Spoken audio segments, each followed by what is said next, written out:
viewers, my name's Cara. I'm your host for Tuesdays here on the Pagan Perspective, and this week we're talking about Advent from a non-Christian point of view. This week's topic comes from Jeanette, who just asked us to talk about Advent from a non-Christian point of view, so that's what we're doing. I watched Rich's video before getting ready to record mine because Rich is our resident Christo-pagan on the channel, so I figured he would have some good things to say about Advent from the Christian point of view, and then from the point of view of kind of blending that into pagan practices. I also did some basic Googling to find out what Advent is supposed to mean within the Christian point of view as a starting point. I was raised by a Catholic family, but I don't recall Advent really being a big thing that we observed, which makes sense to me because my family largely also were not churchgoers. My grandmother was the only person who went to church every single Sunday, and it's actually only in the past few years of her life, since she is no longer able to drive herself places, and one of her closest friends who she used to go to church with has passed away, so they no longer can give her rides, that my grandmother has not been going to church every Sunday, and it really bothers her because that is a big part of her personal religious path. It was very important to her to go to church every Sunday. And so I would go to Christmas Eve Mass with her, especially in the past few years when I was still living right around her. I would take her because it was important to her to go, and it was at night, and she doesn't like driving at night, so I would drive her. So I've been to those kind of services since being a pagan and since being on my own path. But remembering back to when I was a child, being raised as a Catholic by a Catholic family, Advent was really no more than kind of vaguely knowing that it was happening, and there would be Advent calendars full of candy being sold at every store in the area. So I did some Googling today to remind myself what Advent is supposed to be. Rich does a great job in his video that was posted yesterday. It's the video before mine about talking about Advent from what a lot of the denominations consider from that point of view, how a lot of denominations celebrate it. There was a little bit of difference in the history that I found on Google, though, from Christianity.com and from the Wikipedia article. So I learned that while Advent now is considered a kind of preparatory time leading up to celebrating the Nativity and the birth of Christ at Christmas, which is when they celebrate it, it was originally a preparation time for acknowledging the second coming of Christ when he ascended up into the clouds to be able to judge the world, the living and the dead and all that. And so it was more associated with Epiphany. So it would start around St. Andrew's Day, which is like late November, early December, and it would last through to January 6th, Epiphany. It did not originally have anything to do with the date of Christmas. And according to the articles that I read, it was around the Middle Ages that it really started getting connected with Christmas. And then that's what Rich is talking about in his video, is kind of how it's seen today. So today it is seen as preparations for leading up to the Nativity, I also learned that there was a decoration used in some denominations called the Christingle. I don't know if I'm even saying it correctly. It's spelled Christistingle, and when you look it up on Wikipedia, there's a picture, and it's a candle placed inside an orange with some red ribbon around it and spikes of like little cocktail skewers with dried fruits and other things on it, and there's usually 4 of them. So Rich in his video was talking about Advent wreaths and how they contain usually 4 candles, sometimes 5, and his video actually talks about what each of those 4 candles means. So if you'd like to learn about that, go watch Rich's video. But I actually thought that he was going to say it's representative of the 4 seasons, because that's what it says with the Christingle decoration. There's 4 like spiced or dried fruits stuck in to the sides, representing the fruits of the earth and the 4 seasons. And the orange represents the earth, the candle represents Christ as the light of the world, and the red ribbon represents the blood of Christ. I had never even heard of this before. But I looked at it and I was like, oh, it's like a spiced orange, which is a Yule Christmas type decoration, and obviously candles are a big thing all throughout the darker part of the year. And yeah, so kind of putting those all together. So I thought he was going to say that the 4 candles represented the 4 seasons, but they actually have different meanings. So super cool to learn about stuff. And I think the Advent wreath with the lighting of the candles is probably also connected to the Yule log, which we know from Yule traditions. So people talk about that all the time. All right, so 4 candles, history. The next thing on my notes is my path. So in my personal path now, as a pagan, as a witch, as a neo-pagan, all of this, I don't celebrate or recognize or observe Advent. It's not part of my practice. I was raised Catholic, but it was not my path. I was born into that family. That's how they attempted to raise me. Never sat well with me. And so I always knew that just wasn't my thing. Rich talks in his video about blending the two, which I do think is totally possible. And there's tons of connections that you can find, especially since Christmas and how most people celebrate Christmas today does have a lot of connection to the pagan celebrations of winter solstice for obvious reasons. They happen right around the same time. And so it's very possible to go back and forth and see that the symbolism is very similar to each of us, Christians and pagans, at this time of year. However, I do not incorporate any observance of Advent or anything like that in my path as a pagan and as a witch. However, I do observe, as Rich was talking about, it would be cool to kind of have something like that leading up to the Sabbats. I actually do something like that in my practice, and it's not something really formal or specific, such as I'm going to start on this day and I'm going to do this for this many days leading up to it. And that's because I myself am just not the greatest at doing something every single day. Like, whenever there's a candle spell that says, like, you have to do this every day for 5 days or 3 days or whatever, I'm like, I'm lucky if I can do it 2 days. I just know that about myself. It's not one of my strengths, but I'm working on it. I attempt, and I might skip a day and I get right back on the horse for the most part.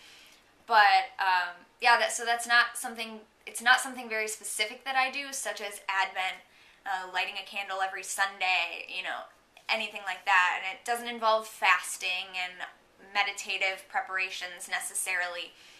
But I do tend to see the Sabbats and the seasons as not being something that start and end on a very specific day, but that slowly transition one into the other. So usually a few weeks before a Sabbat comes into play, I already start thinking about, okay, what is that energy of the Sabbat, or the main point on my personal calendar of the year that I, honor and acknowledge. Can't think of the word there. What is the energy of that thing that has just passed, and what is the energy of the thing that is next coming up, and how am I personally transitioning from one into the other? So right now in my practice, I'm already thinking about how am I transitioning from the energy of the winter solstice and transitioning into the energy of Imbolc or Candlemas, or whatever you personally consider the Sabbat that happens around Groundhog Day. So I am transitioning into Imbolc, which is what I currently call it, even though I've kind of started thinking there might be a different thing that I want to call it based on what the energy of the time of year really is for me. And I don't know the answer to that yet, but that's something that I've already started thinking about, And I talked about this on my personal channel a little while ago during Vlogmas, which I've been doing the past couple years, where a lot of YouTubers do Vlogmas, where they vlog every day in December leading up to Christmas. I've been doing Vlogmas, which is where I vlog about every other day leading up to the winter solstice. This year, I didn't do it every other day, and I didn't get as many videos done as I did the year before, but I did what I could. But I talked about during Vlogstis this idea of, like what holidays do you celebrate and what things are important to you in your Wheel of the Year. And the Wheel of the Year that pops up when we Google it, tends to be thought of as the Wiccan Wheel of the Year, but the Wheel of the Year that Wiccans use is actually the Celtic Germanic based. It's using Celtic and Germanic based holidays, and that's the one that Wiccans use. So that's the one that a lot of people tend to think of, that's published in a lot of books, especially Northern Hemisphere centric books. And so a lot of those names are from Celtic practices or from Germanic practices that don't necessarily match what I'm really doing. And I use the names because it makes sure that everybody knows what we're talking about. We're all talking about the same things. But I'm slowly getting away from calling it Yule, for example, and I tend to call it the winter solstice because that's what I'm celebrating. I'm not really celebrating the Germanic practices of Yule. And 2 years ago, when I made a video on my channel about what Yule means to me, someone was very upset that I had said that because I wasn't talking about the Germanic and Norse practices of Yule. I was talking about a neo-pagan, modern witch's approach to the winter solstice. But I called it Yule because that's the name everybody knows it by, and I wanted people to be able to find the video, even though I made it clear in the video that I was talking about my personal path and not anything from Norse paganism or heathenry or anything like that. So that kind of thing. I'm getting away from necessarily using the names of things that we're told that they mean and really trying to think about what do these times of year mean to me. So I'm in the process of transitioning my energy from winter solstice to this Sabbath that occurs at the beginning of February in our calendar year, and what it means to me, and what are the kinds of things that I do around this time of year, and what does that mean? So while for me it's not really something like Advent where I do something specific leading up to it every single day, or every week I light a candle or anything like that, and they don't have specific meanings along the way, it's just this overall idea for me that matches the way I feel about astrology and the fact that we don't go from being in one zodiac sign of astrology to the next one on a specific day. There's a cusp, there's a transitory period. We don't go right into our Saturn returns exactly at the moment that Saturn comes back in, but it starts a few years earlier. We start feeling the focus, we start feeling the energy of it coming into our life, and then it will slowly go away. It's not just there and gone. And so this all just kind of follows that idea for me, that it's a slow transition from one to the other. And it's just something that I guess I just keep in mind mentally as I go, we're coming out of this one thing, we're going into the next one. And whenever I do my readings for myself, usually every midsummer I do a reading that's my solar wheel or wheel of the year reading, which I also offer through my blog, thewitchystuff.blogspot.com, where it looks at a specific card for each Sabbath. And then the way I use that throughout my year is I go through and I look at, okay, what was the energy of the thing that just passed? What was the card that I got? And how did that really play out? And what is the card of the thing coming up next? And so what does that tell me about what I can expect in the upcoming months? And so for me, it's not just this card represents winter solstice and this card represents Imbolc, but it's representing the months in between that time and the energy that may be at play in my life during that time. So for me, it's all just a very, very flowy, transitioning from one to the other kind of thing. So I guess that would be the equivalent of what Advent is for Christians in their liturgical year. That is my equivalent within my path, is just this kind of knowledge of things as being very flowing one into the other and not so hard-edged, happening at a specific time and then it's done, right? So, cool. I guess that's my opinion on this week's subject, and that is Advent from my non-Christian point of view as a pagan and a witch, and a neo-pagan and a modern witch, to be very specific. I'm so excited to get started here in 2018. As Rich mentioned, I've been updating the blog, getting the links up there. We're doing a lot of maintenance on the collab, some housekeeping, bringing ourselves back to center. I've been watching a lot of my fellow team members' videos, trying to get back in that habit, making the time to do that, to really connect with everyone. And I'm excited to connect with all of you as our viewing audience this year as well. As everyone has been mentioning recently, you can send in topics and questions for us to talk about. You can do that by clicking on the Pagan Perspectives channel page. You can either message the channel account privately or leave it on the discussion page of the channel, which I think is kind of what you see when you go to youtube.com/paganperspective and then select messages or the discussion tab, and I get the suggestions from there. So yeah, those are the main two ways for you to leave. So if you want them to be private message, or you can put them right in the top thing and then everyone will see them. Then I put them in a queue, as Rich said. I love a good queue, and we will get to them eventually, although sometimes not super soon. But right now we don't have a ton of them, so we might get to them sooner than later right now.